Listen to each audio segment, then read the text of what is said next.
Welcome to another edition of Cal's Corner radio show here on the X-Zone Broadcast Network. My name is Kal Korff, and I'm your host. The executive producer of the show is the one and only Rob McConnell. Now, folks, we have a very full show tonight. We're going to talk about all kinds of different subjects. As I've said before, because it's true, on Cal's Corner, we cover everything from politics to the paranormal, which is a lot of different subjects. And it's not that every show covers all you can possibly imagine. That's not physically possible. But I'm just letting you know that the subjects bounce all over the map, because if you look at the number of subjects that fall under from politics to the paranormal, it's practically infinite. So let's start first by announcing an exciting development on the show, at least in my opinion. I had mentioned to you over several episodes in the past that we will start having some exciting guests, and that isn't just hype. I believe it's really true. So I'd like to announce that next week, in next episode of Cal's Corner Radio here on the X-Zone Broadcast Network, we will have famed ace investigative journalist and reporter Art Levine, who will blow open the cover-up and the shocking story that he has uncovered and will go public with on the show a week from today, exclusively on this network, about the scandal involving the Veterans Administration and the problem of opioid prescriptions. And that's all I'm going to say about it. Art will be here a week from now. We'll enjoy talking to him, and we'll give you the scoop. And this is really going to shake things up, I promise you. Okay, again, we have a lot of subjects tonight. Let's get to them. First of all, a warning to all consumers. There is a company called Under Armour, which makes a very popular app called MyFitnessPal. It's very popular on personal computers, mobile devices like smartphones and tablets, as well as smart watches such as the Apple Watch and Fitbit. Well, if you're one of 150 million odd users, you have been affected potentially because the company has been hacked. And then what that means is that your personal data may have been taken by hackers. So the company has issued a statement saying that they are encouraging people to change their passwords. They are stressing that no financial or social security number or driver's license info has been hacked. We have no idea if that's true. The investigation is still going on. But word to the wise, an estimated 150 million users of this food and nutrition application, MyFitnessPal, are affected. And on a personal note, I'll tell you, having just got an Apple Watch myself, I downloaded this app, signed up for it, and this is just my decision. I'm not telling you that you should do the same. Just remember that. I'm going to delete it until they sort this out. Okay, now another advisory for consumers. This comes from Tesla, okay? Tesla is recalling 123,000 Model S cars, that's a huge number, over a faulty steering component. That's how the company describes it. The short version is this. There are some bolts in the steering assembly which apparently have shown advanced stages of corrosion due to the extreme weather conditions that cars are often driven in, or in areas where there's a high amount of, say, sea salt along the coast, California being a typical example of that. So so what Tesla has done is they have told consumers they're going to recall the models, replace those steering bolts so that the unit can function properly in all the climates worldwide. So good luck to Tesla for sorting that out. Kudos to them for being proactive about it. Unfortunately, the timing of this announcement is a disaster for the company because there have been concerns by investors about its ability to meet production targets. And as a result of that and this news today, the stock has taken a hit by a few percent. But if anybody knows Elon Musk, like a lot of people do, the guy just keeps going. So you have to give him the benefit of doubt. And God bless his historic visions and his ability to try to grab the future, capitalize on it, and push the human race forwards. We need more entrepreneurs just like that. Okay, let's now switch to a different subject. This concerns the Trump administration's decision to tighten the requirements, if you will, or at least lengthen them, to get a visa to come to the United States. Now, to understand the decision that the Trump administration has made, which I completely agree with, in fact, I think it's long overdue. I'm surprised President Trump didn't do this as one of the first executive orders once he captured the White House and beat Hillary Clinton in the presidential race. We must go back to the administration of Barack Obama, his predecessor, to understand why what he has now done is important and why it's long overdue.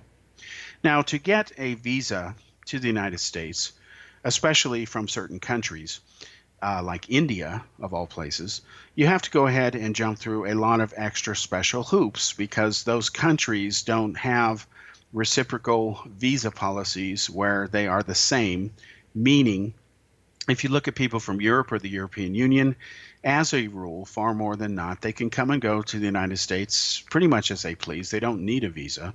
I remember when I lived in Prague, in the former Czech Republic, now called Czechia.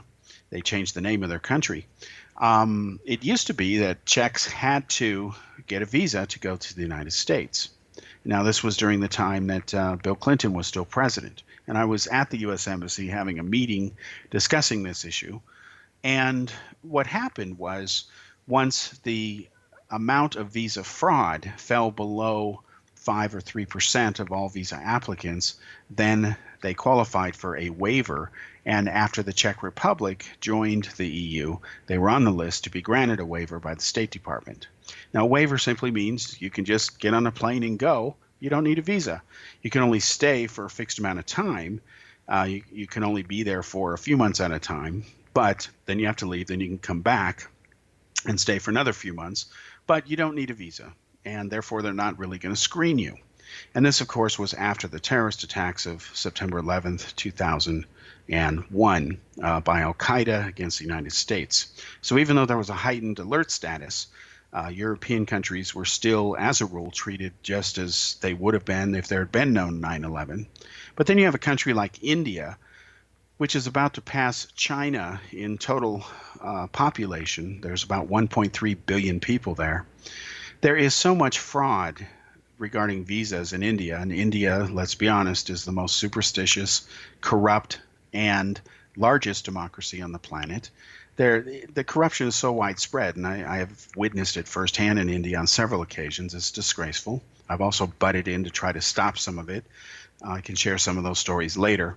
But to make a long story short, one of the contentious areas in relations between India and the United States is this.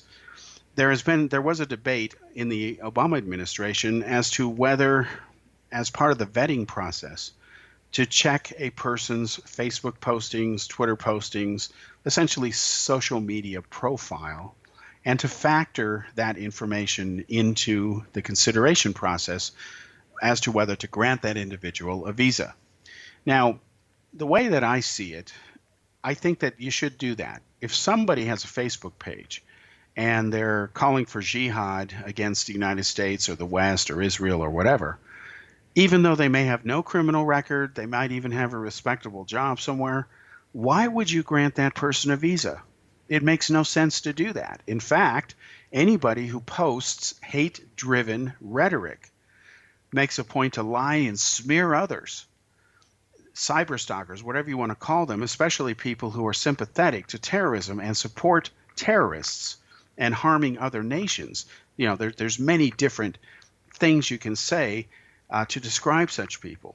Those types of people should not only be forbidden from being granted visas, they should be monitored and watched by everybody from the intelligence community to law enforcement. So in the state of Punjab, which is in northern India, and Punjab also extends into the neighboring country of Pakistan, and Pakistan is absolutely a leading supporter of terrorism. The state of Punjab goes into Pakistan, and then on the other side of the border, it's part of India. This is the result of the partition and the creation of Pakistan after India was granted its independence by the British.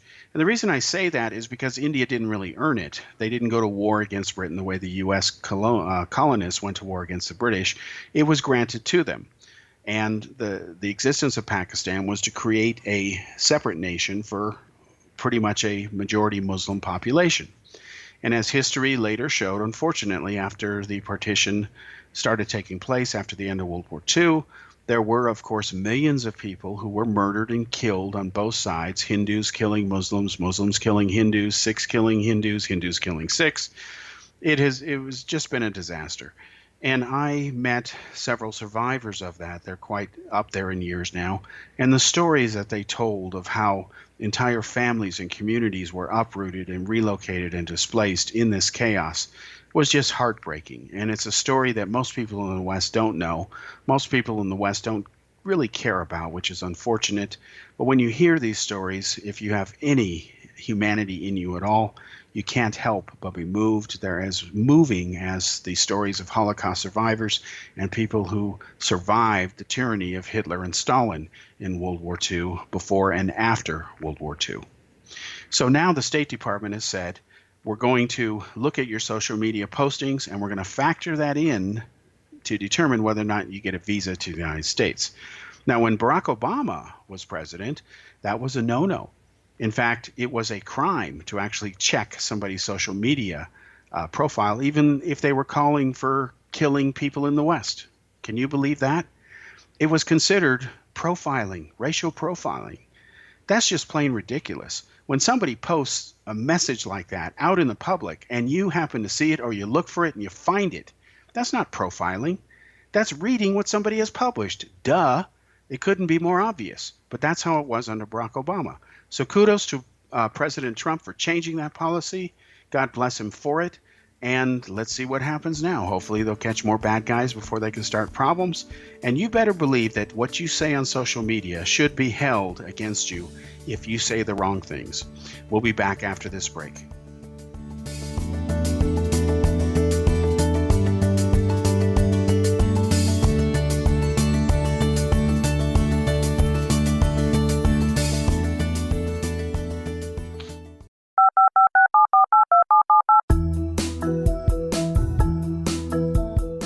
Did you know that when you're on the road with limited data or Wi-Fi, you can still listen to the X-Zone Radio Show with Rob McConnell, The Science of Magic with Gwilda Wiyaka, X-1, Dimension X, Space Patrol, and every minute of the X-Zone Broadcast Network by calling 213-401-0080, courtesy of Audio Now. No smartphone, app, or internet needed. It saves your data plan and it's free if you have unlimited minutes. Call 213-401-0080 to listen on any phone, anytime, anywhere. Remember 213-401-0080 for the best of the paranormal, parapsychology, and sci-fi radio programming anywhere, 24/7, 365. You have heard of the X-Zone? Now watch it on Simul TV, plus 500 video games, live TV channels, free video on demand, worldwide, and more. Does this sound like tomorrow's television? Well, it is, but you can have it today, right now. It is Simul TV. Simul TV offers what the others only wish they could provide. 15 exclusive channels like X-Zone, Sci-Fi, and Horror. We are worldwide. No other provider offers that. 500 built-in video games. No need to have an extra expensive system. We have them included. Free video on demand. Live streaming events from around the world. Interactive online network, and much more. Tomorrow's TV today. Simul TV. Sound too good to be true? Well, it's not. You can have Simul TV today. Sign up at simultv.com. Do it today.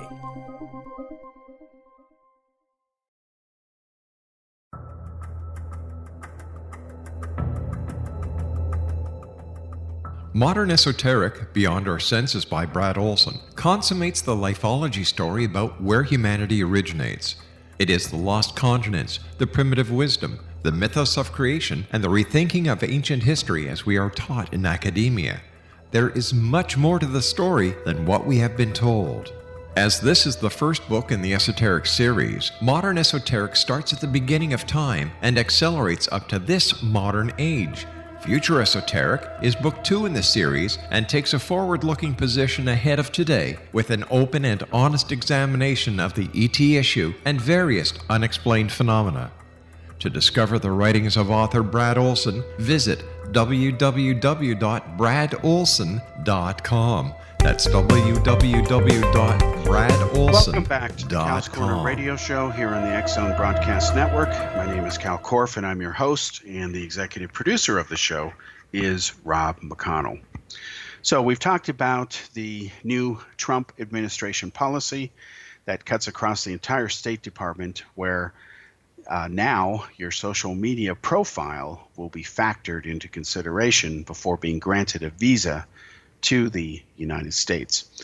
Now, I just want to end talking about the subject on a personal note and something that I witnessed firsthand when I was in India for the first time and had moved there and had a visit to the embassy there.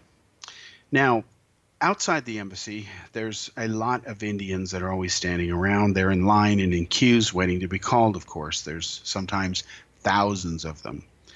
And when I was standing out there, this is within a few months after I'd first moved there, this was a bit over 7 years ago, what happened was I heard constant complaints, nonstop complaints, from many different Indians who were complaining, if I had to summarize their overall message, that there were uneven standards by the U.S. Embassy and that they were not being treated fairly. I heard story after story after story of people who were highly educated, highly qualified. They wanted to visit the United States. There was no evidence that they were going to play any games once they were there. And yet they were rejected for a visa. Yet I knew of other instances from Indians who would brag about it to me, shame on them, who would tell me that they had gone to India or America under some false pretense. And then they intended to overstay their visas and become illegals and eventually get on the path to citizenship somehow. And they were taking advantage of the looseness, if you will, and the ridiculously inconsistent standards of the Obama administration, where immigration laws, it seems, didn't seem to matter. And this is something that the Trump administration commendably is trying to sort out. I'm not saying they're doing a great job. They're not. The entire government is doing a terrible job. But I was one of the few journalists, and I said this from my broadcasts in Europe before I moved to India on the X Zone Broadcast Network, when Obama promised during his State of the Union address and on the campaign trail that saying immigration was a high priority and what he would do is make a point to pass a comprehensive, quote unquote, immigration reform package in the first year of his office as president. I said it was a lie. And I called him a liar because I knew he wasn't telling the truth, that there would never be such a type of legislation passed. So a year went by and Obama had no major accomplishments in his first year other than putting out the financial crisis fires that actually started when Bush was in the waning days of his administration.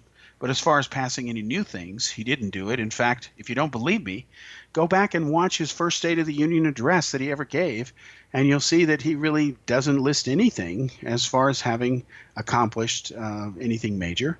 And then he says next year is going to be different. He's going to, pass all kind of things, including, again, the comprehensive immigration reform. And of course, that has not happened still all these years later. And let's be honest, immigration as a subject in the United States is a bad joke.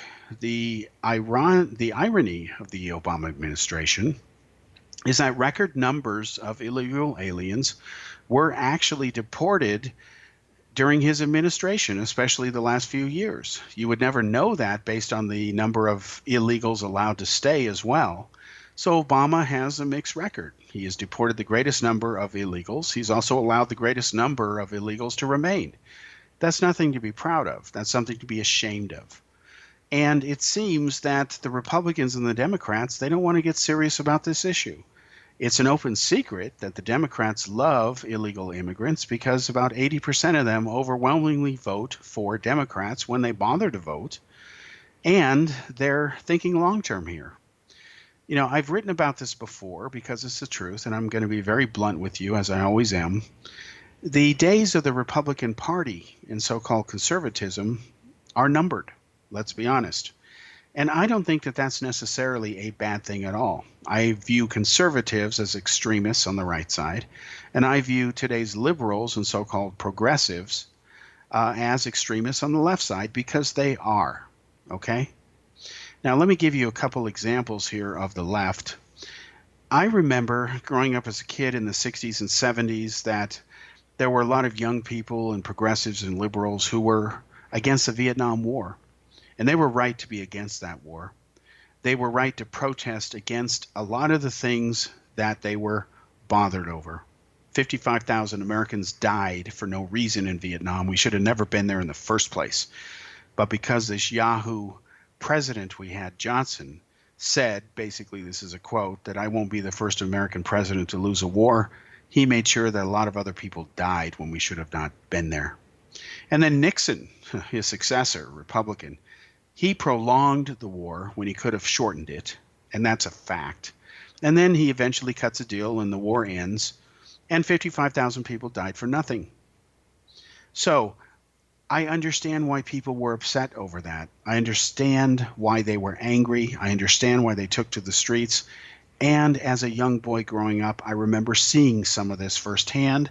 I also had teachers who were very much involved in the so-called civil rights movement, and I understand why that movement had to take place, because still more than 100 years after Lincoln freed the slaves, we still had rampant racism. You have to remember that until the civil rights movement came to a head in the 1960s, thanks to people like Dr. Martin Luther King, who, let's be honest, wasn't a saint, you had black and white restaurants, black and white bathrooms. You had people who were black had to sit in the back of the bus. That was racism. It was never right. Racism is always wrong. I understand why people were upset to that and took to the streets, but that never gave them the right to start acting violently, to be intolerant of others. I remember being a member of the high school debate team, the captain of it, in fact. I've never lost a debate on any subject I've ever debated over, because I have one simple rule for debating. You don't debate if you can't win or you don't really know your subject. And I remember people used to talk about things and discuss it, and worst case, they'd agree to disagree. But today, it is so polarized and heated that you find that the left often resorts to violence nowadays, the same violence that they condemn coming from the right. You know, look at Black Lives Matter. It may have started as a relatively benign ideal organization, but it has been hijacked by haters and extremists, and they believe, you just ask them, you can simply Google their comments, that violence is okay as long as you get the result you want. In other words, ends justifies the means, and that is just insane, and it's wrong. You know, look at the Antifa movement.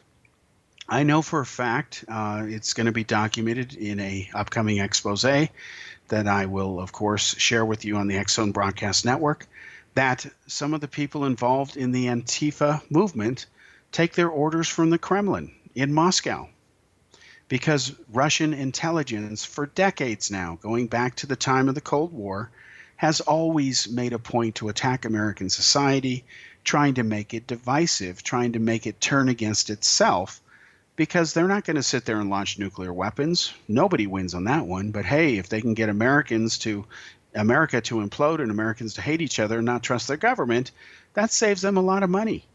And you've seen with the Russian interference that has gone on and is increasing, that they've succeeded to a degree. They haven't, determined the outcome of a presidential election, contrary to what Hillary Clinton lies and says. But the point is, they have influenced people.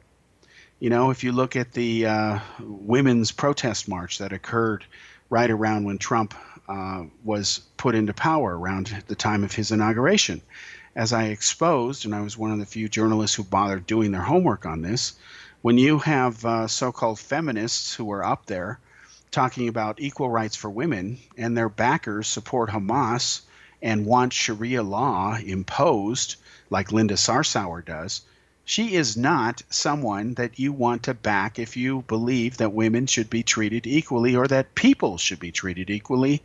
Linda Sarsour is arguably a fraud. This is a woman who supports the terrorist group Hamas, has relatives in prison for committing terrorist acts, And she believes that Israel doesn't have the right to exist. Oh, excuse me, it has the right to exist, but only as a Jewish minority inside a larger country called Palestine. Well, that's really the same thing as saying that Israel doesn't have the right to exist, because Israel is the one and only state for Jews in the world. Its purpose, its creation, its mere existence is to be a state for Jews. Of course, it allows other people of other religions and races and nationalities to be there. There are Palestinians there, there are Christians there. Can you imagine what the reaction would be if Israel said, nope, only Jews, everybody else is not going to be allowed? They would be deservedly and rightfully condemned at the global level, and they should be, but that's not Israel's view.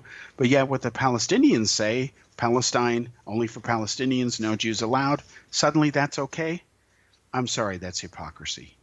So what you have is you have these groups. It includes everybody from the Kremlin and their intelligence agencies to opportunists and phony feminists like Linda Sarsour, using useful idiots, that's the best term to describe them, people who are just upset and mad at something. So they say, yeah, go ahead and march for, equality for women. Let's ignore the fact that, I don't support that myself as one of the co-organizers of that movement. I'm talking about Linda Sarsour, but that's exactly what did happen. And because of social media and how powerful it is, you see that this is going on now. It's even going on with the recent gun control march that happened a few days ago. A lot of these young kids are being used by the liberal left-wing Democrats to further their agenda. We'll be back after this commercial break.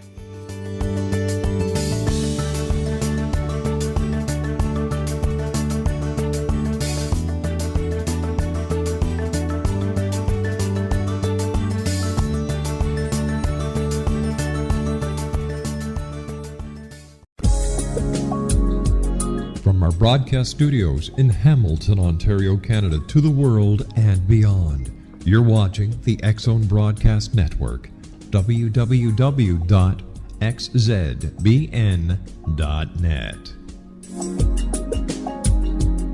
AVS Media Den.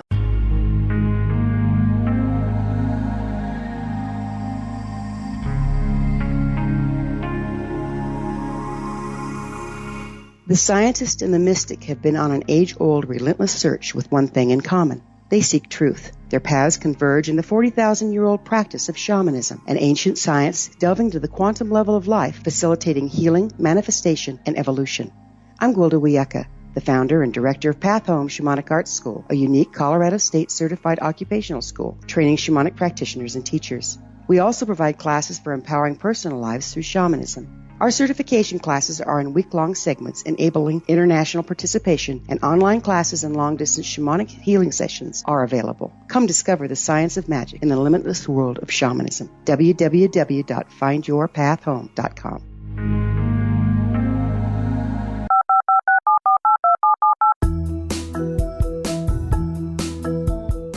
Did you know that when you're on the road with limited data or Wi-Fi, you can still listen to the X-Zone Radio Show with Rob McConnell, The Science of Magic with Gwilda Wiyaka, X-1, Dimension X, Space Patrol, and every minute of the X-Zone Broadcast Network by calling 213-401-0080, courtesy of Audio Now.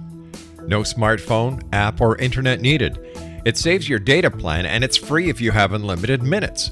Call 213-401-0080 to listen on any phone, anytime, anywhere. Remember 213-401-0080 for the best of the paranormal, parapsychology, and sci-fi radio programming anywhere, 24/7, 365.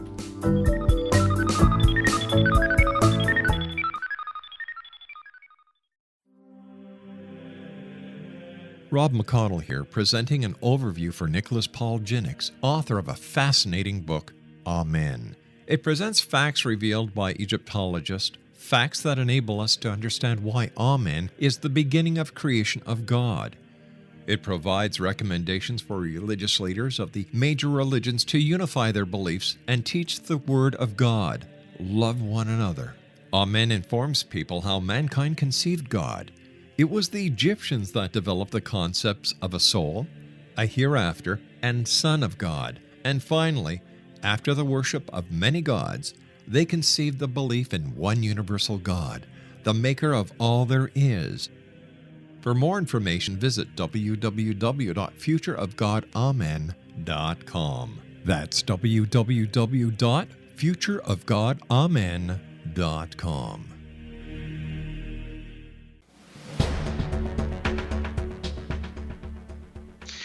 Welcome back to segment 3 here on Cal's Corner Radio Show. My name is Kal Korff, and I'm your host. The executive producer of the show, once again, is Rob McConnell. Now, I know I've kind of jumped around on a few different subjects here. Sometimes I do that. But I just want to emphasize again that a lot of this stuff is really interconnected if you take a look at it from different ways. Again, going back to what the Obama administration had done, you could have all kinds of nasty stuff on your social profile and yet still be granted a visa to the United States, even though you're obviously a security risk based on those postings. That was ridiculous, just like it was ridiculous, in my opinion, that police were not allowed to ask if you were in the country legally. Having been to 27 different countries, I can tell you I've seen police come up to people and say, "Can I see your ID, please?" There's nothing wrong with that. They're checking. That's their job. And if they ask you if you're in the country legally or illegally, I believe they have that right. So it really bothers me in America that we become such a politically correct, cowardly type culture now, where you say, oh, he's an undocumented worker. No, he's not undocumented. We know where they came from. He's an illegal alien. Why don't you just call it like it is and quit dancing around the truth? For anyone who knows me, I'm not a politically correct guy, because politically correctness is another way of saying I'm phony. I'm not going to tell you the truth. And that's really a euphemism for what it really is. And I just don't believe in that. I think if you're going to talk, use words. I believe in the axiom that you should say what you mean and mean what you say. So now let's switch to the Middle East, since we started to touch on that. It appears, according to some press reports that are hitting the media from the Middle East, that Israeli stealth fighters, for the first known time, have been flying over Iranian airspace undetected. Now, that's interesting, because if that is true, it's obvious that the Israelis are using the American-made and then Israeli-modified F-35 stealth fighters. And according to the reports, they have performed reconnaissance operations on various Iranian nuclear-related sites. Now, there's a reason to take this report with a little bit of a grain of salt. The problem is that if they're able to travel from Israel to Iran twice without refueling, then what that means is that the Israelis have managed to make some major modifications to the American-made F-35 stealth fighters, giving them that extra distance. And who knows if that's true. What is interesting is that Russian radar systems are so numerous along the Syrian border that they can actually detect Israeli aircraft landing and taking off from airports. Once they're airborne, that's a different issue. But if you are a Russian radar operator and your computer system or radar tracking system tells you that some fighters are taking off, or F-35s are taking off from a runway in Israel, of course they're going up in the air to do something. So the fact that the Russians have achieved that kind of penetration is rather interesting and a potential game changer. It makes it much more challenging for the Israeli Air Force to invoke countermeasures to fight against that. I mean, there is no doubt that things are heating up, whether the Democrats want to admit that or not, between Iran and its neighbors.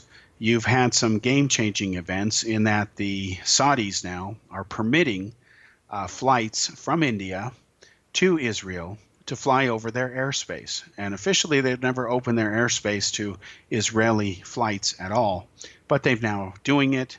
India has been given first access, again, from Delhi and other airports to Tel Aviv, and they can go ahead and fly over Saudi airspace and have a much more efficient flight route. Also, the Crown Prince, who is the effective ruler of Saudi Arabia, has met with some Jewish rabbis in New York. That's a first as well.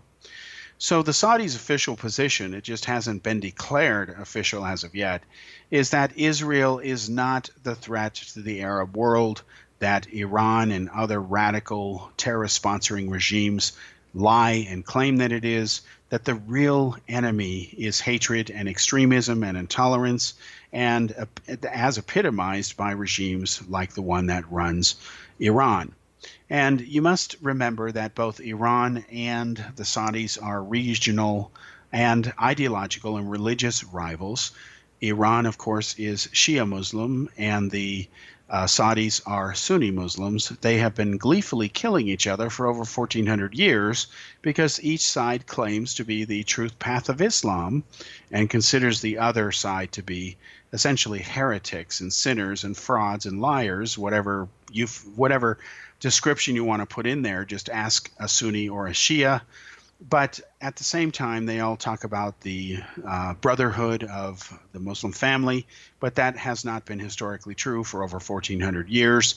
Thousands and thousands of people have died in this inter-religious war, very similar to what happened centuries ago between Catholics and Protestants. We must remember that in Europe, the so-called 30 Years' War, which really lasted 31 years, and more or less started and ended in the area around Prague and the Czech Republic. This was the battle between the Catholics and the Protestants. About 1/3 of Europe was wiped out, all in the name of God, quote unquote. And speaking of God, there is something very interesting that has come up. Pope Francis has given an interview to a longtime colleague of his, and supposedly he said that there's no hell. Now, can you believe that the day that the Pope says there's no hell, that pretty much blows out of the water the entire reason for the Catholic doctrine, okay? So let me read to you what the Pope was asked and what he supposedly said. And the Vatican's already doing spin on this, denying it, but apparently he really did say these words.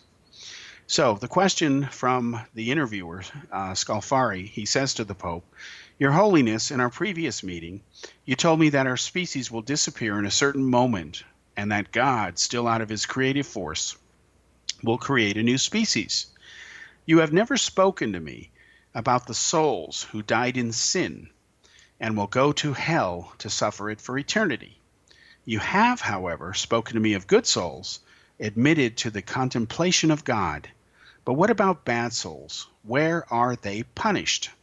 Now, that was a question that the Pope was asked. He supposedly replied, and this is Pope Francis's words, "They are not punished," meaning sinners are not punished. "Those who repent obtain the forgiveness of God and enter the rank of souls who contemplate him.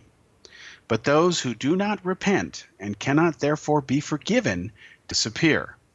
There is no hell. There is the disappearance of sinful souls." Well, there you have it, folks. To say that this Pope is not controversial is an understatement. He's been controversial from day one. In fact, he is viewed by the mainstream Catholic establishment as being a radical. He's a radical because he thinks that instead of condemning homosexuals to hell or sin, you should forgive them. You should have compassion for them. Do you think that Jesus would say, don't help the homeless, don't feed them, don't shelter them? No, if you believe in the writings of the Bible, Jesus always preached compassion, even towards so-called sinners. Remember, one of his favorite followers and trusted people was Mary Magdalene, who supposedly was a prostitute. So this is rather interesting because when you have the Pope saying there's no hell, well, what do you do with the Catholic religion at that point? I honestly don't know. So the other big news out of Italy regarding Catholicism and Jesus and all that other fun stuff is that a professor has now created a 3D printing of the Shroud of Turin. Now that's the famous burial cloth that supposedly was wrapped around Jesus's body after he was crucified. People who believe in the Shroud of Turin think that the marking or images of this body and the face were burned into the fabric somehow the moment the so-called Holy Spirit rose from Jesus's body, and he, showed up 3 days later to his followers, rising after 3 days, etc. Now, there are people who believe that the Shroud of Turin is really the burial cloth of Jesus. Science says otherwise.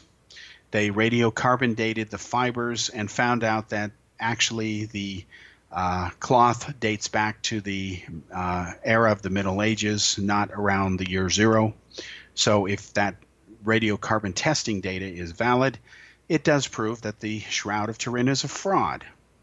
However, in fairness to trying to report the truth about the science, it is arguable that some of the dating was flawed, because what they found is that some of the fibers in the cloth itself were intermixed or interwoven with later fibers which were used to help repair it. And if you were to date that fiber, not knowing that it was a mixture of old and new fiber to try to repair it, then any dating that you would try to get from it would be automatically wrong, because maybe a few millimeters to the left or to the right would be a whole different time period. So it is possible that the carbon dating is flawed. What has not happened, as far as I know, and I might be wrong on this, I'm not an expert on this, I don't profess to be, but I've read a lot of the scientific papers about the Shroud of Turin, and as far as I know, there has not been a definitive test to go back there and try to settle this problem, which was found years after the so-called final verdict was in. And if that is correct, then the issue of the shroud's authenticity is still very much up in the air. Now, people might say, well, how was the shroud made? Well, one way to make it is to carve a 3D statue of marble. Then you could treat it with various herbs, spices, chemicals, things like that. You can make a shroud from wrapping that statue and produce the very similar type of image.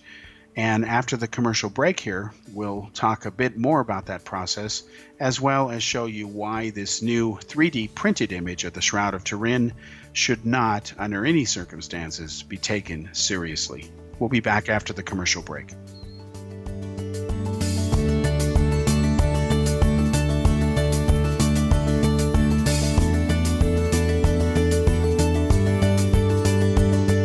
You have heard of the X Zone?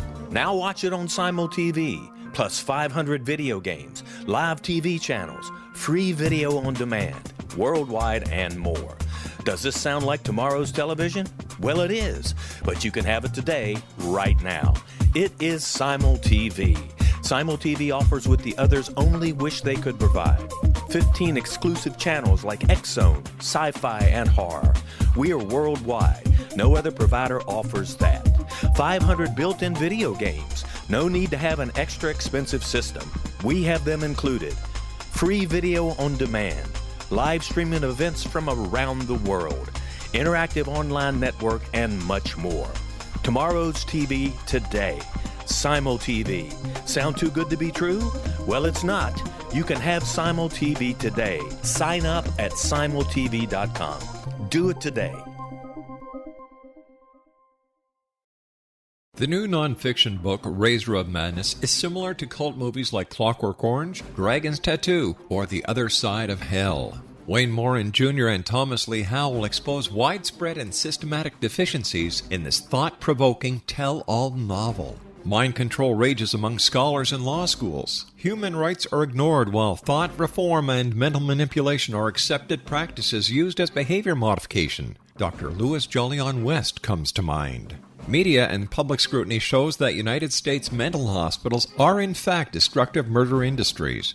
Razor of Madness expose novel details this epidemic through an in-depth professional and personal investigation. For decades, there has been a revolving door policy that still releases killers and pedophiles back into society. The maestro of mind control continues to haunt America to this very day. Razor of Madness is available in paperback or as a downloadable ebook at Amazon.com. I'm William S. Peckham. If you enjoy a good mystery with a touch of the paranormal, then you'll love my novel, From Out of the Woodwork. It's the story of a young Toronto contractor, Sean Kennedy, who buys derelict homes, guts them, and turns them into multifamily dwellings. Slums just waiting to happen. When Sean buys 29 Livery Lane, the house fights back. Former owners unexpectedly come out of the woodwork as he starts the destruction. The apparitions come to him when he touches old books, reads hidden letters, rummages through old boxes, finds a locket, or reads a discovered manuscript of a murder mystery. From Out of the Woodwork will take you from 1899 to the horror of the World Trade Center, September 11, 2001. Check out From Out of the Woodwork on my website, www.williamspeckham.com.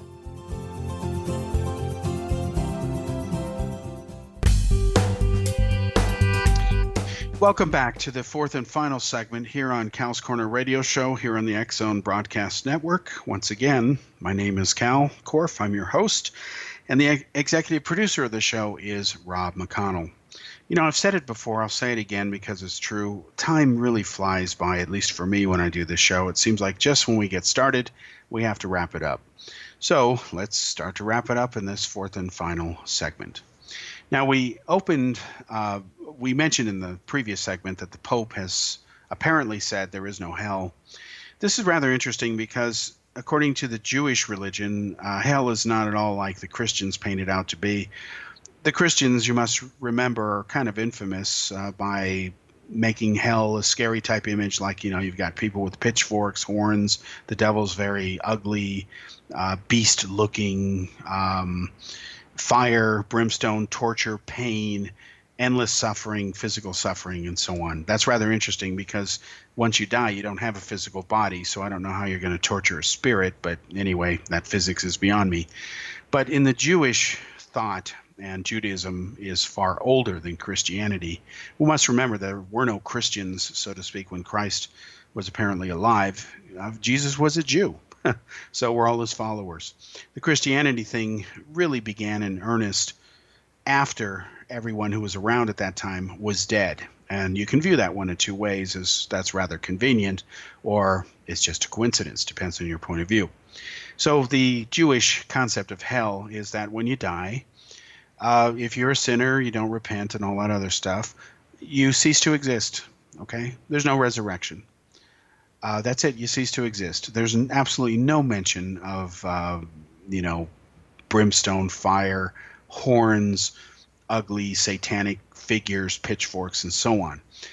That mythology later happened during the Middle Ages when people were very easily manipulated. Most of them couldn't even read or write. And what happened is to make hell as unappealing as possible and to scare people. They, of course, made these hideous images. And yet the Old Testament itself says that the devil, Satan, looks rather beautiful, was one of the fallen angels. Now, I know beauty's relative. And speaking of relative, let's talk about the Shroud of Turin. As I mentioned before the break on the previous segment, that a university professor has made a 3D carbon copy of so-called Jesus, allegedly revealing Christ's true features based on the Shroud of Turin. Now, the person who's done this is Giulio Fanti. It's a rather interesting exercise in 3D printing, but there are some really serious problems with this. We must remember that if the Shroud of Turin is not real and it's fake, and there's no scientific evidence to prove it is real, I'm being very blunt with you. You could make such a shroud theoretically by carving a detailed statue first. Then you would wrap that statue in the cloth, and by treating the statue with various ingredients, you could sit there and make a shroud type image, and it would look like it wrapped a 3D body because the statue itself is three-dimensional. Duh, it's basic physics.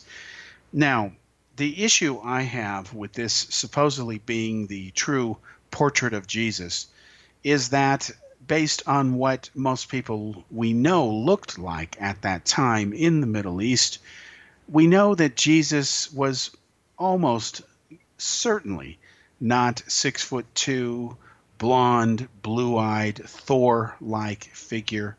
That image of Jesus has happened after Jesus supposedly lived and then died and was crucified, or was crucified and then died. Maybe he resurrected after 3 days if you believe the story. I don't believe the story at face book value because I know there are many errors in the Bible that we could do a whole show on that, several shows. There's even parts of the Bible that are so vague that we really don't know what it really says, and people just interpret what they think is essentially their best guess.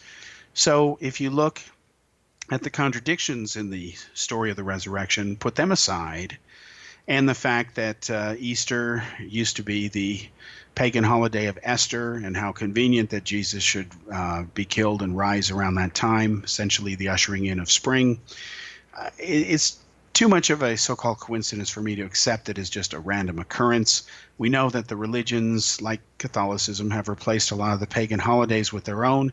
I don't think anybody seriously argues that Jesus was born on Christmas Day. It just doesn't make any sense. In fact, he probably wasn't even born in the year zero. In fact, it was Copernicus who did some calculations and showed that there was an unusual celestial event, a bright star, if you will, that occurred several years before the year zero. Could be that he was born then if he indeed existed. We're not 100% sure of that either, and that's the blunt truth. So, back to this 3D printing. It's nice to make a 3D printing of the Shroud of Turin. It allows people to look at a statue at that point of what the shroud supposedly depicts. But when you look at the face of this individual, it fits rather conveniently or inconveniently, depending on your point of view, what the medieval version of Jesus looked like. And that's rather disturbing, because the average male in the Middle East, even today, doesn't look like Thor's brother. He's never going to do that. That is a European type look. And Jesus, whether he existed or not, was not European. He was Middle Eastern. He was a Jew. That means that he would have dark skin. Now, the idea of a dark-skinned Jesus would be sacrilegious in the Middle Ages. It still would be sacrilegious to white extremist haters who believe that Jesus was white-skinned and blue-eyed.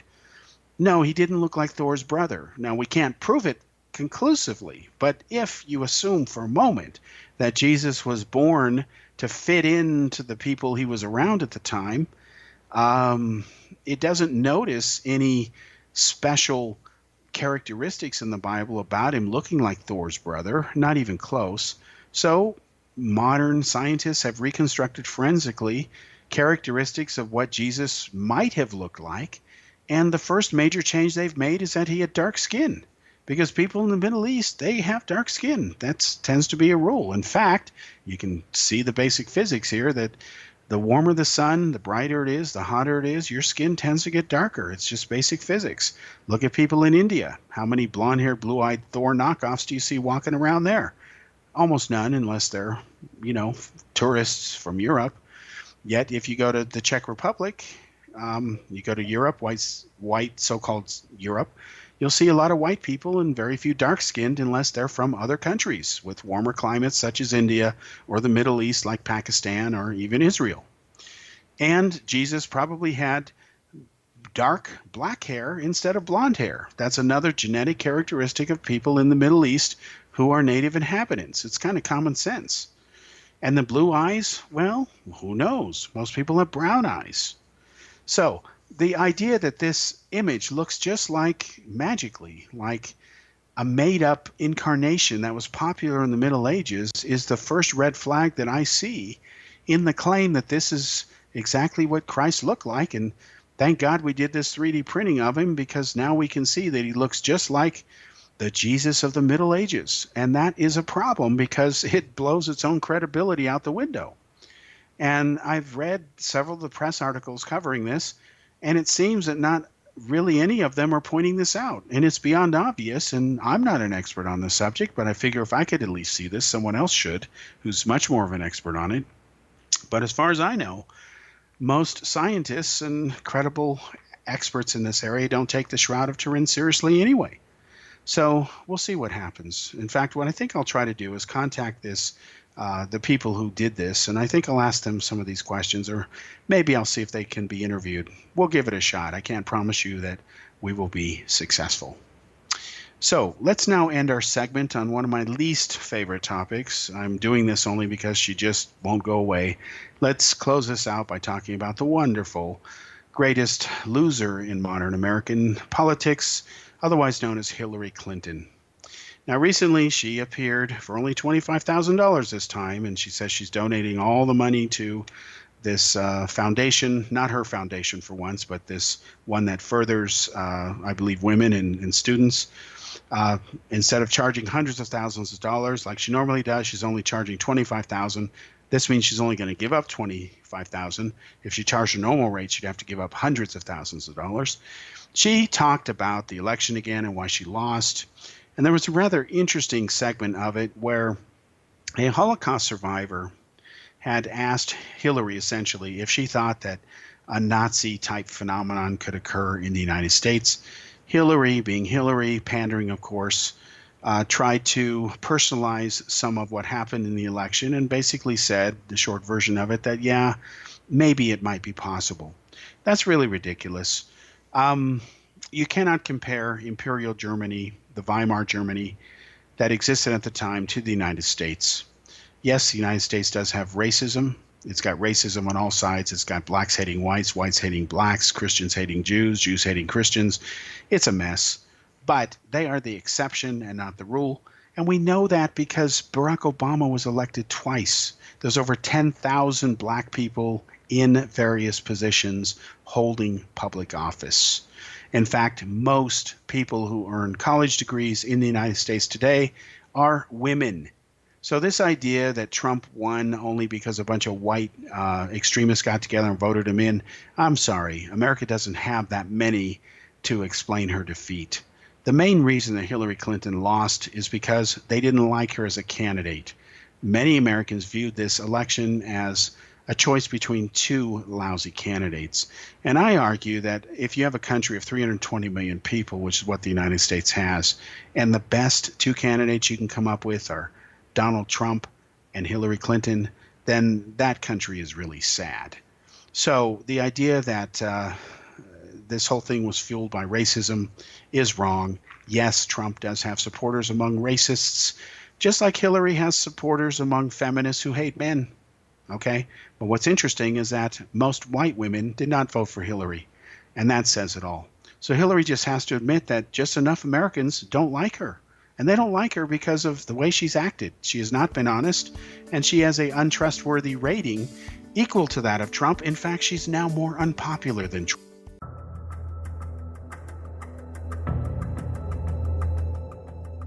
Modern Esoteric, Beyond Our Senses by Brad Olson, consummates the lifeology story about where humanity originates. It is the lost continents, the primitive wisdom, the mythos of creation, and the rethinking of ancient history as we are taught in academia. There is much more to the story than what we have been told.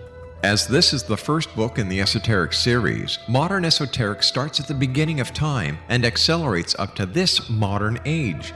Future Esoteric is book 2 in the series and takes a forward-looking position ahead of today with an open and honest examination of the ET issue and various unexplained phenomena. To discover the writings of author Brad Olson, visit www.bradolson.com. That's www.bradolson.com.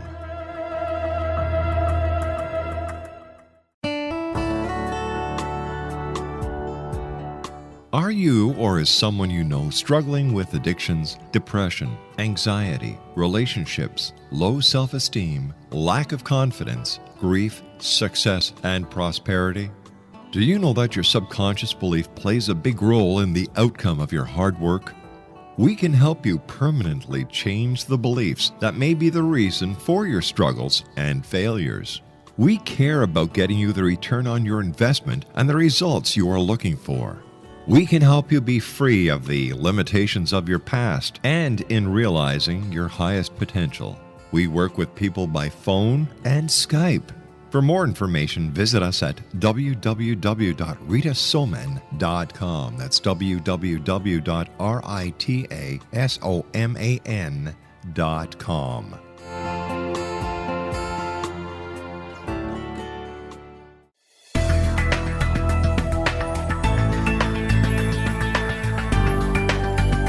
Do you think you have energy problems in your home?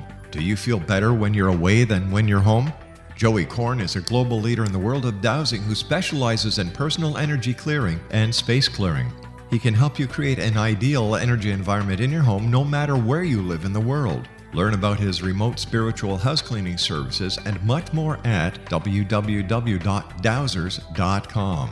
You can get Joey's book, Dowsing, A Path to Enlightenment, as well as other dowsing books and tools, Kabbalah books, and Walter Russell books. Joey's work is really amazing. Go to dowsers.com right now. That's DOWSERS.com or call 1-877-DOWSING. That's 1-877-369-7464.